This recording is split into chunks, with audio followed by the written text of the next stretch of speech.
I sold the home I shared with my late husband to give my son and his wife their dream house. I thought I was securing my place in their family, a place of love and respect. Instead, I became their maid, an unwanted guest at their table. I endured the whispers, the subtle disrespect. I told myself I was being sensitive. Until one night, in front of my grandchildren, my daughter-in-law screamed the 6 words that broke me. And later, a cruel plan I overheard by accident sealed her fate. She thought she was kicking out a helpless old woman. She didn't know she was making the last mistake of her life. It's funny, the things you miss most when someone is gone. For me, it was the scent of my husband Richard's aftershave on his pillow in the morning, the solid, comforting weight of his hand in mine as we watched the evening news. For 47 years, that man was my home. When cancer took him, it took the foundation of my world with him. The house, our house, suddenly felt hollow. Every room held a ghost. Every creak of the floorboards was a memory. It was too big for one person, too full of a life that wasn't there anymore. My son, David, and his wife, Jessica, were living in a cramped 2-bedroom apartment at the time, with my 2 beautiful grandchildren practically climbing the walls. They dreamed of a backyard, of a neighborhood with good schools. They dreamed of a life I knew I could help them build. So, I made a decision born from love, and maybe a little bit from fear. The fear of being alone in that big, quiet house. I sold it. I sold the place where I'd raised my son, the garden Richard had spent decades perfecting. I packed up 47 years of a life into boxes and watched as another family's car pulled into our driveway. I remember the day I sat them down. The check from the sale was in my purse, feeling like a burning coal. Jessica was talking about interest rates and how impossible it was to get a starter home. David just looked tired. I took a deep breath, pulled out the check, and slid it across their table. $150,000. Their faces. It was like the sun had come out after a month of rain. Jessica's eyes filled with tears as she hugged me, so tightly I could barely breathe. Linda, you've given us a future, she'd whispered. David held my hand, his eyes shining with a gratitude I hadn't seen since he was a little boy. In that moment, I felt certain I had done the right thing. Richard had always been the cautious one, a man who believed in protecting yourself. Never give away your security, Linda, he'd say. Just to honor his memory, I had them sign a little paper I'd drafted, a simple loan agreement. I told them it was just a formality, a way for me to feel like I was following his advice. They signed it without even reading it, laughing about how I was still listening to him from beyond the grave. I put it in my safety deposit box and didn't think of it again. I trusted them completely. This wasn't a transaction. This was family. My real payment was the little room they'd prepared for me in their beautiful new 4-bedroom house. It was my ticket to not being alone, my guarantee to be a part of my grandchildren's daily lives. The illusion of that perfect new life lasted until the moving truck arrived. My moving truck, the one carrying the furniture that had been the backdrop of my entire adult life. There was my reading chair, the one Richard and I had bought at a flea market on our honeymoon, its fabric worn smooth over the years. There was the heavy oak dining table where countless birthdays and holidays had been celebrated. My things, our things. The movers carried the reading chair up the walkway. I could already picture where it would go, right by the large window in the living room. But Jessica came out to the porch, a bright, fixed smile on her face. "Oh, Linda," she said, her voice sweet as honey. "That's charming, but it doesn't really fit the modern, minimalist aesthetic we're going for in here." I felt a small, cold prickle on my skin. "Oh, it's a very comfortable chair," I said, my voice sounding weak. David came up behind her, putting an arm around her shoulder. "Jess has a real-lifer design, Mom. Everything inside is very clean, very new." He wouldn't look me in the eye. Jessica's smile tightened. "We just don't have room for all this. It's beautiful for its time, but it's old junk. It would clash with everything." Old junk. My 47 years of marriage, my life with my husband, reduced to old junk that would clash. The words hung in the air, sharp and cruel. The movers stood there awkwardly holding my chair, waiting for a verdict. I looked at my son, waiting for him to defend me, to defend his own childhood memories. He just shrugged, giving me a helpless look. Maybe we can put it in storage, he suggested, as if that was a brilliant compromise. I didn't want to cause a fight. I didn't want to be a problem on my very first day, so I swallowed the lump in my throat, forced a smile, and agreed. I paid for the storage unit myself. As I watched them load my life back onto the truck, I told myself it was just furniture, that I was being too sensitive, that this was their house, and I needed to respect their taste. I told myself that this was the biggest sacrifice I would have to make to fit into their new life. I had no idea it was only the beginning. After the incident with the furniture, a strange sort of politeness settled over the house. It was a fragile truce. Jessica would ask about my day with a smile that never reached her eyes, and David would make a point of thanking me for every little thing I did. But a truce is not peace. It's just a pause in the war, and it didn't last long. The exploitation began subtly, disguised as favors. It started with my grandchildren, my weak spot. Mom, could you just watch Leo for an hour while I run to the store? Jessica would ask, already grabbing her purse. Of course, I'd say yes. An hour would turn into 4. The trip to the store would become a manicure and a long lunch with her friends. Soon, the requests became assumptions. It was no longer could you, but we need you to. Last-minute date nights. Weekend work emergencies that always seemed to involve a golf course for David. I became their default, on-call nanny. My own plans, my doctor's appointments, my weekly calls with my sister, they were all expected to be flexible, to be secondary. I don't know what we'd do without you, Jessica would say, but it didn't sound like a compliment. It sounded like a statement of fact about a useful appliance. Then, the duties expanded. One afternoon, Jessica stood staring out the kitchen window, sighing dramatically. Ugh, these flower beds are so overgrown. The previous owners really let them go. It wasn't a complaint, it was a command. So, the next day, I spent 5 hours on my hands and knees in the hot Texas sun, pulling weeds, turning soil, making it beautiful. I did it to feel useful, to earn my keep, to silence the growing voice in my head that said I was being taken for granted. But the ultimate violation, the moment that chipped away the last of my denial, was about my car. It was one of the few things that was still truly mine. It was the car Richard had bought me for our 40th anniversary. It still had the faint scent of his pipe tobacco trapped in the seats. Driving it felt like I still had a piece of him with me. One Friday, their expensive SUV was in the shop for a tune-up. They needed to go on a weekend trip to a wedding. They asked to borrow my car. I hesitated. A cold knot formed in my stomach. I needed to get groceries on Saturday, I said, my voice small. Oh, Linda, don't be silly. We'll be back Saturday evening. You can go Sunday, Jessica said with a dismissive wave of her hand. We'll be so careful with it. Promise. Reluctantly, I handed over the keys. Saying no would have meant a storm of passive aggression and accusations of not being a team player. They returned late Sunday night, long after I'd gone to bed. They just left the keys on the kitchen counter with a little note.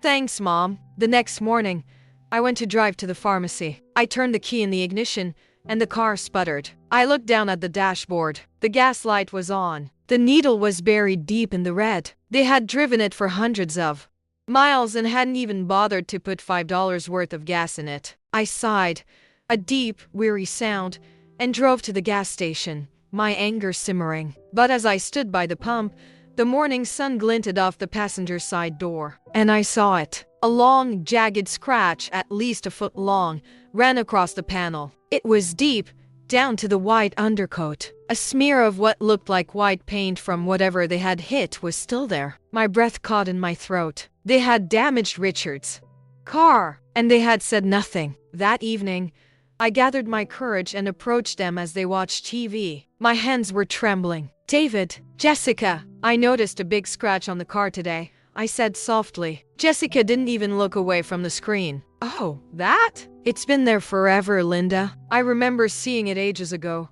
I stared at her, my heart pounding. No, I said, my voice a little firmer. No, it's new. There's white paint on it. Now she turned to me, her face a mask of annoyed pity. Honestly, Linda, your memory isn't what it used to be. You probably just forgot. David just sat there, silent.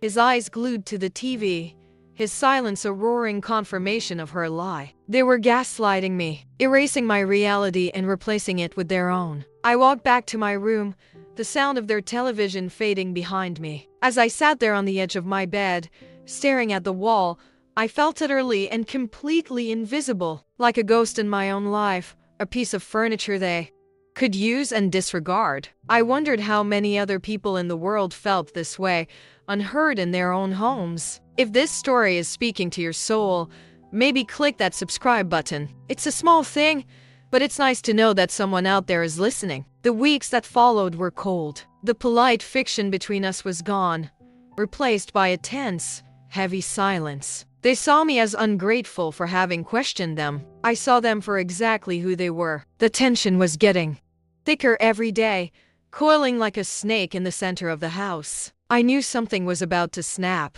And that Friday, when Jessica announced with a chillingly bright smile that we were having a special family dinner to clear the air, I felt a knot of pure dread in my stomach. I knew this dinner wasn't about making peace. It was a reckoning. The special family dinner was an exercise in silent warfare. Jessica had cooked a roast, something elaborate and expensive. She moved around the kitchen with an air of martyrdom, as if the effort of feeding me was a burden of biblical proportions. David sat at the head of the table, staring at his phone, a glassy-eyed general refusing to acknowledge the battlefield around him. The silence was so heavy you could have cut it with a knife. The only sounds were the clinking of silverware on plates and the innocent chatter of my grandchildren, who were oblivious to the storm clouds gathering over their heads. I barely had an appetite. The dread in my stomach had seen to that. But I knew I had to eat. Not eating would be another crime, another sign of my ingratitude. So I ate the small portion on my plate, praising the food with a voice that didn't sound like my own. When I finished, my plate looked too empty too quickly. In a foolish attempt to appear normal, to show appreciation, I stood up and took a second helping. Not a large one, just another spoonful of stew and a small piece of bread. A peace offering. I sat back down. Jessica had stopped eating. She was watching me, her fork held midway to her mouth, her eyes narrowed with a look of pure disgust. Then, her voice cut through the silence, sharp and loud. "My God, Mom," she said, her voice dripping with venom. "You eat like a pig. No wonder our grocery bills are through the roof." The word echoed in the sudden, dead quiet of the room. Pig! My fork slipped from my fingers, clattering onto the plate. A wave of heat washed over my face, so intense I thought I might faint. The world seemed to slow down, the faces around the table blurring at the edges. I looked at my grandson Leo. He was looking at me, his brow furrowed in confusion, and then he whispered the word, trying it out. Pig. From across the table, I heard a small, nervous sound. It was David. He was snickering, a weak, pathetic chuckle, a desperate attempt to defuse the bomb his wife had just detonated. But all it did was light the fuse. That sound, that little laugh from my own son, hurt more than the insult itself. It was the sound of my final ally deserting me on the battlefield. I didn't say a word. I couldn't. My throat had closed up. I slowly pushed my chair back from the table, the legs scraping against the floor. I stood up, and without looking at any of them, I walked out of the dining room, the sound of Jessica's triumphant sigh following me down the hall. For hours, I just lay in my bed, fully clothed, staring into the darkness. The word replayed in my mind, over and over. Each time, it was followed by the ghost of my son's laugh. Sleep was impossible. Around him, my mouth felt dry as dust. I decided to risk a trip to the kitchen for a glass of water, praying everyone was asleep. I moved silently down the darkened hallway, my feet bare on the cold wood floors. As I neared the living area, I froze. A sliver of light was spilling from the office doorway, and I could hear a voice. Jessica's voice. She wasn't yelling anymore. This was different. It was an excited, conspiratorial whisper. I flattened myself against the wall, hidden in the shadows. She was on a video call. "No, I don't feel bad about it at all," she was saying, and I heard her laugh, a sound completely without humor. The pig comment? Oh, that was just to get the ball rolling. I have to make it uncomfortable for her now. Push her off balance. My blood ran cold. I heard the tinny sound of another woman's voice from her computer speakers. So is David really on board with the plan? Jessica's sigh was performative, long-suffering. Finally, she said, he sees it now. It took some work, but he understands. We're a team. My hand flew to my mouth to stifle a gasp. Then Jessica leaned closer to her screen, her voice dropping lower, and she laid out the rest of my life like a death sentence. The plan is simple. We convince her she needs more care than we can provide. We'll find some state-run senior home. You know, one of the cheap ones. The minute she's out the for sale sign goes up on this house, we'll sell. Tell her the market crashed and her precious little gift got wiped out. By the time she figures anything out, we'll be long gone. A new house, a new city. We'll be free. I stood there, frozen in the hallway, my heart hammering against my ribs. Each word was a nail being driven into my coffin. The insult at the dinner table wasn't a moment of anger. It was a tactic. The disrespect, the chores, the lies about the car. It was all connected. A deliberate campaign to break me down, to make me easier to discard. The insult at dinner had broken my heart. But hearing this, hearing that my own son, my David, had agreed to a plan to steal my money and throw me away like a piece of trash, it didn't just break my heart. It ground it into dust. I somehow made it back to my room without making a sound. I didn't turn on the light. I just sank to the floor in the darkness, my back against the door, as if I could physically block out the words that were now inside my head. There were no tears at first, just a profound, hollow shock that made it hard to breathe. My body felt like it was encased in ice, but my mind was on fire. Every memory of the past 3 years replayed itself, but now, each one was tainted, twisted into a new, monstrous shape. The joy on their faces when I gave them the money, it wasn't gratitude. It was the thrill of a successful con. Every time Jessica had asked me to watch the kids so she could have a break, it wasn't a request for help. It was a test of my servitude. Every dismissive comment, every forgotten thank you, every lie about the scratch on my car. It wasn't carelessness. It was a strategy, a deliberate, calculated campaign to make me feel worthless, to make me easier to dispose of. And David, my son, the boy whose scraped knees I had bandaged, whose nightmares I had soothed, whose college education I had worked double shifts to afford, the man who had held my hand at his father's funeral and promised to always take care of me. That was the wound that cut the deepest. That was the betrayal from which I thought I would never recover. The tears finally came then. Silent, hot tears that streamed down my face in the dark. I was mourning a second time. Not for my husband, but for the son I thought I had. I don't know how long I sat there on the floor, adrift in a sea of pain. But at some point, something shifted. The storm of grief inside me began to subside.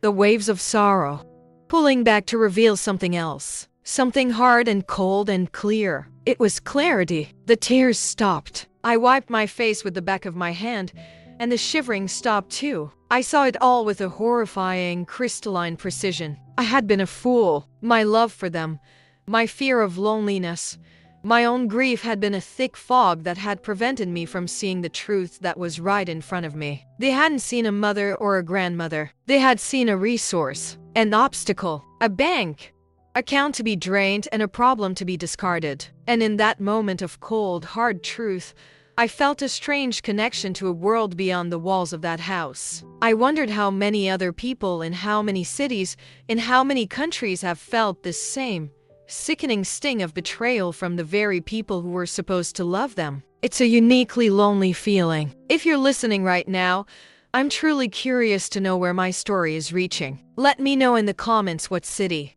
or country you're tuning in from. It helps somehow to know you're not just screaming into the void. My mind, now sharp and clear, cut through the emotional haze, and a memory surfaced. My husband Richard's voice, firm and loving, from so many years ago. Never give away your security, Linda. Document everything. It wasn't just a memory anymore. It was an instruction, a lifeline he had thrown to me from the past. The little paper they had signed and forgotten. It wasn't a sentimental formality. It was a tool. My tool. I got up from the floor. My bones ached, but my back was straight. I looked at my reflection in the dark window, a pale, tired-looking woman in her nightgown. But the eyes staring back at me were not the eyes of a victim. They were the eyes of a bookkeeper. They had forgotten who I was. They thought they were dealing with a fragile old woman, a silly, sentimental widow they could easily fool. They mistook my kindness for weakness, my grief for senility. They had forgotten that I spent 30 years of my life balancing ledgers, that I know that every number has to add up, and every single debt must eventually be paid. And as the first, faint gray light of dawn began to break through my window, I knew one thing with absolute certainty. I wasn't going to a senior home. I was going to the bank, and I was about to audit my son's entire life. The sun rose, and with it, a version of me I hadn't met before. The grieving widow, the accommodating mother, the quiet guest, they were all gone. In their place was a woman with a single, clear objective. I made my bed with precise, sharp movements. I showered and dressed, not in my usual soft sweaters, but in a crisp blouse and slacks. I looked at myself in the mirror. The pain was still there, deep in my eyes, but it was no longer a weakness. It was fuel. I walked into the kitchen. They were already there. Jessica was scrolling on her phone. David was pouring coffee. They both looked up as I entered, their expressions a mixture of defensiveness and annoyance, clearly expecting tears or a confrontation. I gave them neither. "Good morning," I said, my voice even and calm. I poured myself a cup of coffee and sat at the table, not looking at either of them. The silence was thick with their confusion. My tranquility was more unsettling to them than any argument would have been. I could feel their eyes on me, trying to figure me out. Let them wonder. Their opinions no longer mattered. After a few sips of coffee, I stood up and rinsed my cup in the sink. "I'm going out for a few hours," I announced to the room. "I need to run some errands. Do you need me to drive you?" David asked, a pathetic token offer of concern. "No," I said, looking him directly in the eye for the first time. "I'm fine on my own." My first stop was the bank. The air inside was cool and quiet, a stark contrast to the chaos in my mind the night before. I was led to the vault, a place of silence and security. The attendant brought me my safety deposit box. It was heavy, solid, real. I lifted the lid, and there it was, lying on top of a few pieces of my mother's jewelry and my old passports. The document, the loan agreement. My hands were perfectly steady as I picked it up. The paper was crisp. I ran my finger over the clear, unambiguous sentences I had typed myself all those years ago. And at the bottom, their signatures: Jessica's, a flamboyant, loopy scrawl; David's, a rushed, almost illegible signature, the signature of a man who didn't pay attention to what he was signing. A ghost of a smile touched my lips. It wasn't a smile of happiness. It was a smile of vindication. It was all here. The key. I didn't go home right away. I drove to a small park and sat on a bench, the document safely in my purse. I pulled out my phone and dialed a number I hadn't called in years. Arthur, a dear friend of my husband's, a retired corporate lawyer. "Linda." "What a surprise," he said, his voice warm and familiar. My voice, however, was all business. I explained the situation to him. I didn't cry. I didn't rant. I stated the facts calmly and concisely. The money, the agreement, the plan I had overheard. There was a long silence on the other end of the line. Then, Arthur's voice came back, and all the warmth was gone, replaced by a cold fury on my behalf. "That man is not his father's son," he said, his voice low. "And his wife is a predator. Linda, I want you to go home. Scan that document and email it to me immediately." He called me back an hour later. "It's ironclad," he said, and I could hear the satisfaction in his voice. "The clause about you residing in the property is their undoing. They have no wiggle room. We'll do this by the book, Linda. No emotional letters. No angry phone calls. Just a formal, legal notification. We treat it like the business transaction they've made it." That afternoon, I sat at the small desk in my room, my laptop open. Arthur had helped me draft the email. It was a masterpiece of cold corporate precision. The subject line read, "Formal notification regarding loan agreement dated October 14th, 2021. The body of the email was short and to the point. It referenced the attached document, highlighted the specific clause they had breached with their plan to remove me, and formally demanded full repayment of the principal amount of $150,000 within the 30-day period stipulated in the contract. There were no accusations, no mentions of pigs or broken hearts, no emotion at all, just cold, hard facts, backed by the undeniable power of their own signatures. My finger hovered over the send button. For a fleeting second, I saw the face of the little boy I had raised, the one who brought me dandelions and called me his best friend. But then, I saw the face of the man who had snickered as his wife called me a pig, the man who had agreed to throw me away. My hand was perfectly steady. I clicked the button. The email was gone, sent into their world like a silent torpedo. And I knew, with absolute certainty, there was no turning back. All I could do now was wait for the silence to break. After I clicked send, a strange calm settled over me. There was no anxiety, no regret. The decision was made. The die was cast. All that was left was to move the other pieces on the board into position before the enemy knew the game had changed. That evening, I sat at the dinner table with them for what I knew would be one of the last times. They were oblivious. They moved around me with the same casual disdain they'd shown for weeks, still seeing me as the defeated old woman who had slunk away from the table after being insulted. They had no idea that the woman sitting there, quietly eating her soup, had just signed their eviction notice. The performance of normalcy was my shield and my sword. I was pleasant. I was detached. I answered their questions with simple, uninteresting responses. My calmness seemed to bore them, and they soon left me alone, retreating to the living room to watch their loud television shows. I went to my room. The first part of the plan was complete. I had become invisible again, but this time, it was by my own design. The next morning, I had my next objective. I'm going to have lunch with an old friend today, I announced cheerfully. Don't worry about me. Jessica just grunted in response, not even looking up from her phone. Perfect. But I didn't go to a restaurant. My first stop was a branch of a national bank, one I had never used before. I walked in, my head held high, and sat down with a personal banker. I opened a new checking account and a high-yield savings account. All in my name. Only in my name. I transferred the majority of my savings from my old joint account with David, leaving only enough to avoid suspicion. It was a clean, precise cut, like a surgeon excising a tumor. The banker handed me my new debit card and a book of checks. Holding them in my hand, I felt a sense of power I hadn't felt in years. I was building my own lifeboat, right under their noses. My next stop was a quiet coffee shop. I bought a latte, sat in a comfortable chair in the corner, and opened my laptop. For the next 2 hours, I wasn't a guest or a servant. I was a home buyer. I didn't look at sad little apartments. I looked at bright, beautiful condos in vibrant 55-plus communities, places with swimming pools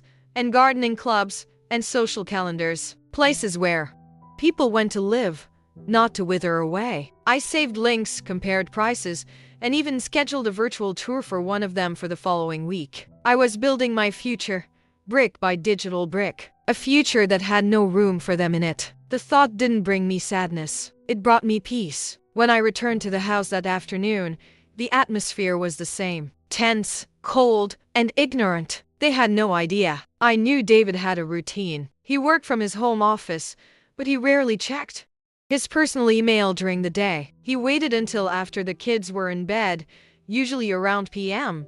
That was his quiet time, his time to unwind. I knew the bomb I had sent was sitting there dormant in his inbox, waiting. That night, I went to my room after dinner and picked up a book, but I wasn't reading the words. I was listening. The house fell into its usual nighttime rhythm. The sounds of the kids being put to bed, the low rumble of the television. At 9:15, I heard the TV click off. I heard David's footsteps go down the hall to the office. I heard the soft click of the door closing. This was it. I held my breath. The silence in the house was absolute. 5 minutes passed. 10. My heart began a slow, steady drumbeat against my ribs, a countdown timer. Then, I heard it. It wasn't a yell. It was a sharp, strangled gasp. Jessica's voice. David, get in here. Now! Her tone wasn't just angry. It was pure, unfiltered panic. I heard his chair scrape against the floor, hurried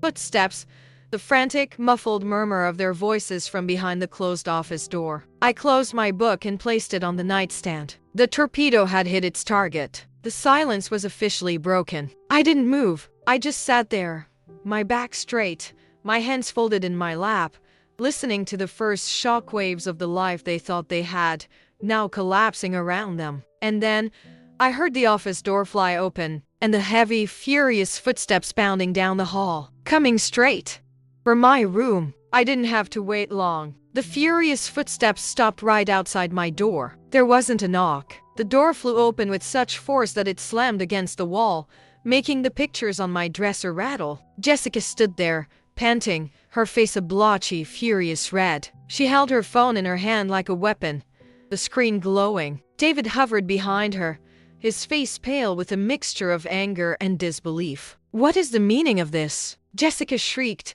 shoving the phone in my face. On the screen was the email I had sent. "Is this some kind of sick joke?" I didn't flinch. I calmly looked from the phone screen to her contorted face, and then to my son's. I kept my expression neutral, my hands still folded peacefully in my lap. "It's not a joke, Jessica," I said, my voice steady and low. It seemed to surprise them. They were expecting hysterics. I gave them composure. "It is a legally binding document that you both signed." David finally found his voice, stepping forward. "Mom, that was a gift. We all knew it was a gift. You gave it to us. I gave you the money to help you secure a house, yes." I agreed, nodding slowly. "Under the terms of the agreement you signed, an agreement which, as I'm sure you've now reread, has specific clauses." Jessica let out a sound that was half scoff, half laugh. "Clauses? You're a retired bookkeeper, not a lawyer. You can't just decide to take our house. It's not your house until the loan is paid off." I corrected her gently. "And I'm not taking it. I am simply recalling the loan, as is my right under the contract which you have breached." The legal language, so calm and so precise, threw them completely off balance. This wasn't the emotional, guilt-ridden mother they knew how to manipulate. This was a stranger. "Breached?" David spluttered. "How have we breached anything?" I held his gaze. "The contract stipulates that the loan is valid as long as I, the lender, reside in the property of my own free will. Your plan to move me into a senior living facility, against my will, constitutes a fundamental breach of that agreement." I let the words hang in the air. I hadn't revealed how I knew yet. I just stated it as a fact. Jessica's eyes went wide. She looked at David, a flicker of pure panic crossing her face before being replaced by rage. "This is because of what I said at dinner, isn't it?" She spat, pointing a trembling finger at me. "You're doing all of this just to be a vindictive, spiteful old woman." "Believe what you need to believe," I said, my voice still quiet. "The reason is irrelevant. The breach is the only thing that matters. The facts are the only things that matter. You'll make your own family homeless." David pleaded, his voice cracking. "Your own grandchildren, would their grandfather, my father, want this?" "My husband," I said, and my voice was suddenly as cold and hard as steel, "was the man who advised me to write up that document in the first place. He told me to always protect myself." It seems he knew his own son better than I did. The shot hit its mark. David recoiled as if I had slapped him. They were sputtering now, trying to find an angle, a weakness. They accused me of being senile, of being manipulated by my new friends.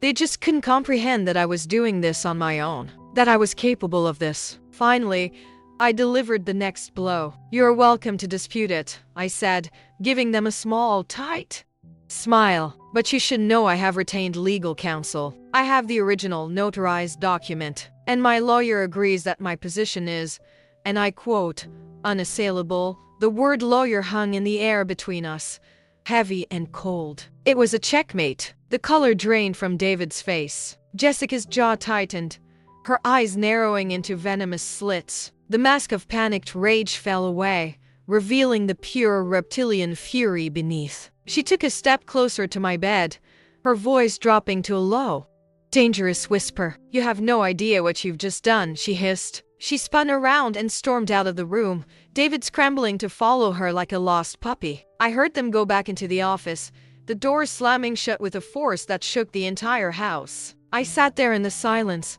my heart beating steadily. I knew the initial shockwave was over. Now, the real fight was about to begin. They were cornered, and cornered animals are always the most dangerous. The house was a cold war zone for the next 24 hours. They avoided me, communicating in frantic whispers whenever I entered a room. I could feel their panicked energy radiating from behind the closed office door. They were researching lawyers, I was sure, looking for a loophole, a weakness, an escape hatch. I let them. I knew they wouldn't find one. The next morning, they ambushed me in the kitchen. Their strategy had shifted. The rage was gone, replaced by a performance so syrupy sweet it could give you a toothache. Jessica's eyes were red-rimmed, as if she'd been crying all night. David looked haggard, his face a mask of practiced remorse. "Linda," Jessica began, her voice trembling with manufactured emotion. "Can we please talk?" I simply leaned back against the counter,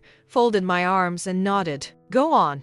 "We are so sorry," she said, a tear tracing a path down her cheek. "What I said at dinner, it was monstrous. I've been under so much financial pressure, and I lash out. It's no excuse.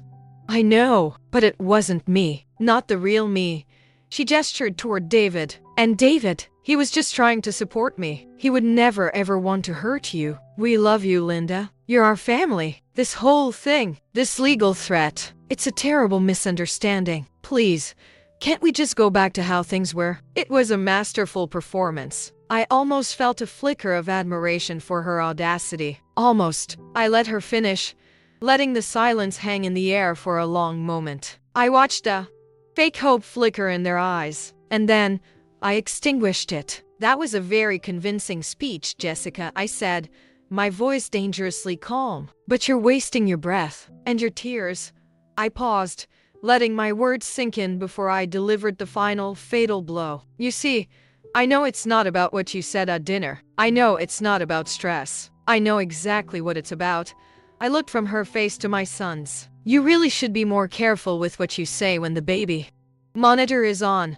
The change in the room was instantaneous. It was as if a switch had been flipped, and all the oxygen had been sucked out of the air. Jessica's face went completely slack with shock, her mouth opening slightly. The color drained from David's face, leaving him looking like a ghost. He looked like he might be sick. "The monitor on my nightstand," I continued, spelling it out for them in the crushing silence. "It was still on from when I was watching Leo earlier that night. While you were on your video call, I heard everything, Jessica, every single word of your plan.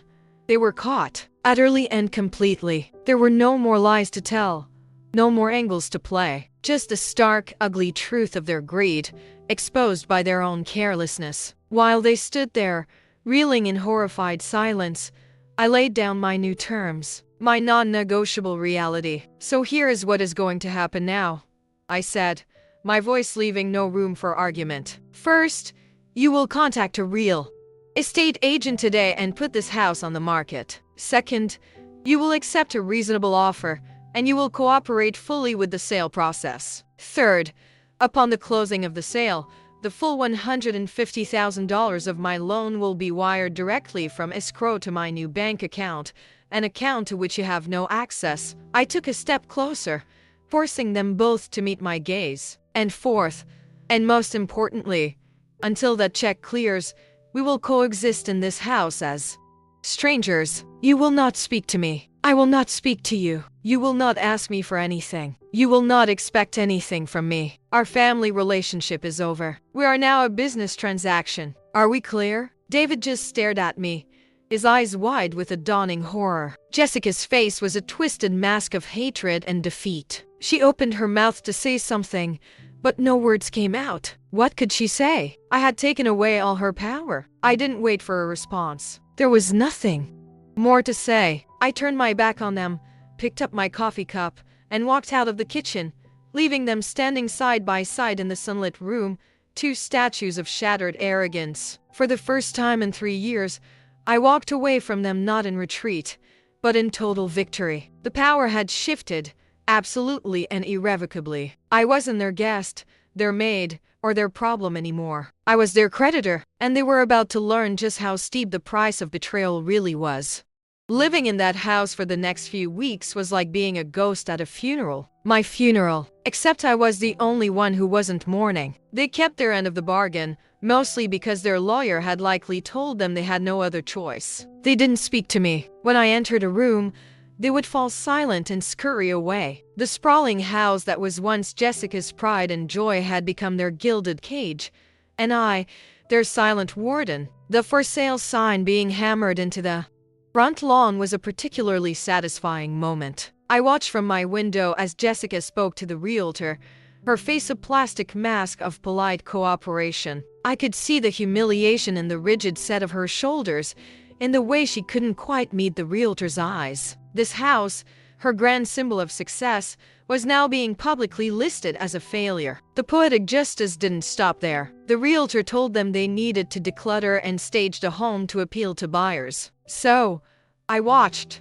them spend a weekend packing their own lives into boxes. Their expensive, impersonal trinkets, the symbols of the life they had tried to build on my back. It was a mirror image of what they had forced me to do with my own cherished furniture, and the irony was so thick I could taste it. Their desperation grew with each passing day. The united front they presented to the world crumbled behind closed doors. They tried to break our pact of silence, each in their own pathetic way. One evening, David cornered me in the hallway, holding an old photo album. "Mom," he whispered, his eyes pleading, "look at this. Remember this vacation? You..." "Me, Dad?" I cut him off, my voice quiet but absolute. "David, we have an agreement. Do not speak to me unless it is directly related to the sale of this house." I walked past him, leaving him standing there with his manufactured nostalgia. Jessica tried a different approach. She confronted me as I was getting the mail, her voice a low hiss of venom. "You're enjoying this, aren't you? Watching us suffer, tearing your own family apart just because your feelings got hurt." I turned to face her, my expression unreadable. "I'm not enjoying anything, Jessica. I am observing the consequences of your actions. You are the one who tried to tear this family apart with your greed. I am simply balancing the books." I would hear them arguing at night, their voices sharp with blame. They argued about money, about the realtor, about where they would live. Now, their dream of a bigger house was gone, replaced by the reality of a small, cramped apartment far smaller than the one they'd lived in before my money had inflated their lifestyle. There was no joy for me in hearing their misery, but there was a quiet, undeniable sense of balance being restored to the universe, a sense of profound and overdue justice. If you believe that standing up for yourself is always the right thing to do, and if you feel that this outcome was just, perhaps you could show your support by clicking the like button. It's a small gesture, but it's a way of saying that you stand on the side of doing what's right. The stress was destroying them. The designer clothes were replaced by worn-out sweatpants. The fancy takeout food was replaced by cheap pasta. The carefully constructed facade of the perfect, successful couple was crumbling into dust, revealing the two bitter, greedy people underneath. And I was there, a silent witness to it all. Then, just 3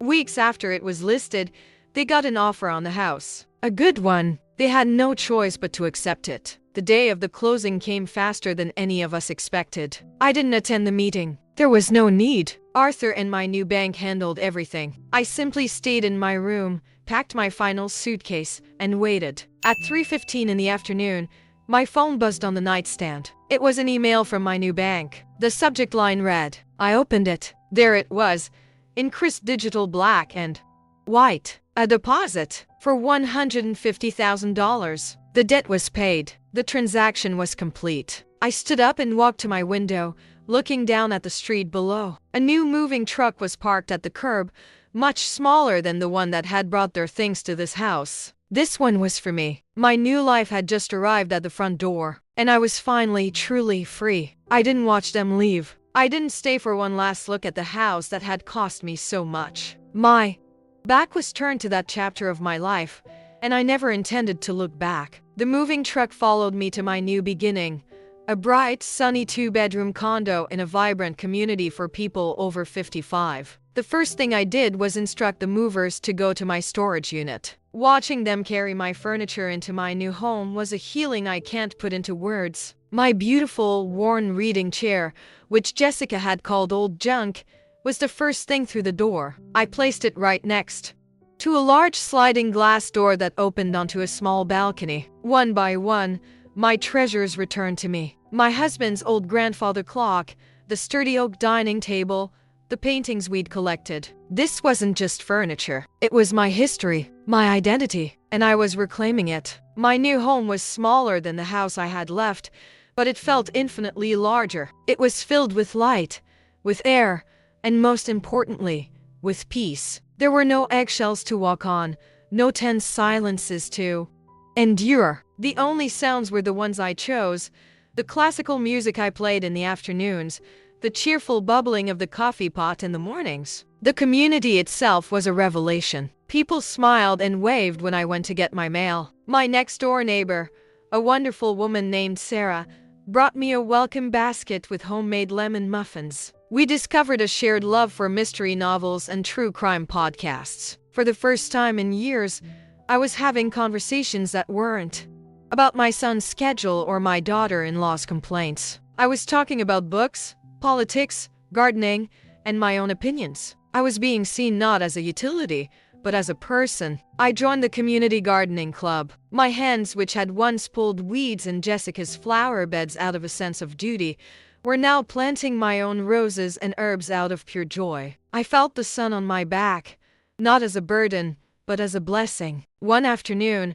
I was playing bridge in the clubhouse with Sarah and two other ladies. I was laughing, a deep, genuine belly laugh, at a silly joke someone had made, and I stopped mid-laugh, struck by a sudden realization. I couldn't remember the last time I had laughed like that in my son's house. Laughed without fear, without looking over my shoulder to see who might be judging me. Sarah noticed my pause. "Everything okay, Linda?" she asked, her eyes full of genuine concern. I just smiled, a real radiant smile. "Everything is perfect," I said, and I meant it. I had spent 3 years living with my family, and I had never felt more lonely. Now, living by myself for the first time in nearly 50 years, I had never felt more connected. I had found my tribe. One evening, I was sitting on my new balcony, a glass of iced tea in my hand, watching the sunset paint the Texas sky in brilliant shades of orange and pink. My small garden was thriving, and the air was filled with the sweet scent of the night-blooming jasmine I had planted. The silence around me was a comfortable blanket, not a suffocating weight. It was the sound of my own life, peacefully unfolding on my own terms. I felt a profound sense of gratitude wash over me. I had my home back. I had my dignity back. I had back. And as I looked out at the horizon, I found myself thinking about the broken woman who had sat on a cold floor in the dark just a few months ago. I thought about the journey it took to become the woman I am today, sitting here, finally at peace. And I realized there were lessons in the ashes of that old life. Lessons about strength, betrayal, and self-worth that I was finally ready to understand. It's a strange thing to look back at a storm once you've reached the safety of the shore. The person who endured the wind and the rain seems like a different woman from the one who now enjoys the sun. But she isn't. She's a part of me. Her pain is a part of my story, and her survival is my strength. For so long, I believed that my kindness was my greatest virtue, and it is a virtue. But I learned a hard lesson. Kindness without boundaries is not a virtue. It is an invitation for exploitation. My biggest mistake was not being loving and generous. It was allowing my love and generosity to be used as weapons against me. I let my desire to keep the peace override my need for respect. I see that now. Respect isn't something you earn through servitude. It is something you must demand as a baseline condition of any relationship. And if it isn't given freely, you must be strong enough to walk away. I think about them sometimes, not with anger anymore, but with a sad, distant clarity. I see Jessica for what she is, a deeply insecure woman, terrified of not having enough, of not being enough. Her life is a frantic race to acquire things, houses, cars, status, believing they will fill the emptiness inside her. They won't. I almost pity her. And David, my son, that is a more complicated grief. I had to mourn him twice. Once when he became a man who would stand by and watch his mother be humiliated, and again when he became a man who would actively plot her ruin. I've had to accept that the son I raised, the kind and loving boy, is gone. He made his choice. He chose his wife's greed over his mother's dignity. I can only hope that one day, for his own soul's sake, he realizes the true price of that choice. It wasn't just a house. It was his integrity. But my focus is no longer on them. It is on the lessons I carry with me. I learned that strength doesn't always roar. Sometimes it is the quiet, methodical click of a keyboard drafting an email. Sometimes it is the simple, unshakable power of the word no. I always had that strength inside me. The meticulous bookkeeper, the woman who knew the value of a balanced ledger, was always there. I had just let her go dormant, buried under years of trying to be the perfect wife, the perfect mother, the perfect guest. The betrayal, as painful as it was, reawakened her. It forced me to find the steel in my own spine. And I've learned that being alone is not the same as being lonely. In that big, beautiful house, surrounded by family, I was drowning in loneliness. Here, in my own quiet home, surrounded by my own things and my new, genuine friends, I feel a profound sense of belonging. The anger is gone now. It served its purpose. It was the fire that burned away the fog and forged my new resolve. But I will not carry it with me into my future. Carrying that anger would be like letting them rent space in my beautiful new home for free. And there are no vacancies here. My life is my own. The past is a scar, not an open wound. It reminds me of where I have been, but it no longer dictates where I am going. And today, my future looks brighter and more peaceful than I could have ever imagined. A few nights ago, I had my friends over for dinner. Here, in my home. We sat around my old oak table, the one they said was junk, and we talked for hours. We shared stories.